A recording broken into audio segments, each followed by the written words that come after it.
ரூபாய் வந்து உங்களுக்கு ப்ராஃபிட்டாக கிடைக்கிது. சரிங்களா?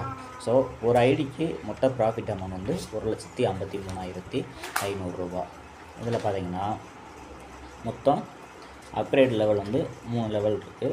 ஸோ இதில் பார்த்தீங்கன்னா 8 ரீபர்த் ஐடிக்கு 12 லட்ச ரூபா உங்களுக்கு ப்ராஃபிட்டாக கிடைக்கும். இந்த 8 ரீபர்த் ஐடி மீது கூட 64 ரீபர்த் ஐடியாக க்ரியேட் ஆகும். அது மூலமாக 98 லட்ச ரூபா வந்து உங்களுக்கு ப்ராஃபிட்டாக கிடைக்கும். வெறும் 1000 ரூபாய் நீங்கள் வந்து ஹெல்ப் பண்ணுறது மூலமாக இதெல்லாம் வந்து கிடைக்கிது. ஸோ இதில் பேசிக் கான்செப்ட் என்னென்னு பார்த்தீங்கன்னா க்ரௌடு ஃபண்டிங்னு வரும்போது நீங்கள் செகண்ட் லெவல் முடிக்கிறப்போ உங்களுடைய ப்ராஃபிட் எவ்வளோவா இருக்கும் அப்படின்னா 2,500 ரூபாய் உங்கள் ப்ராஃபிட் இருக்கும். சரிங்களா?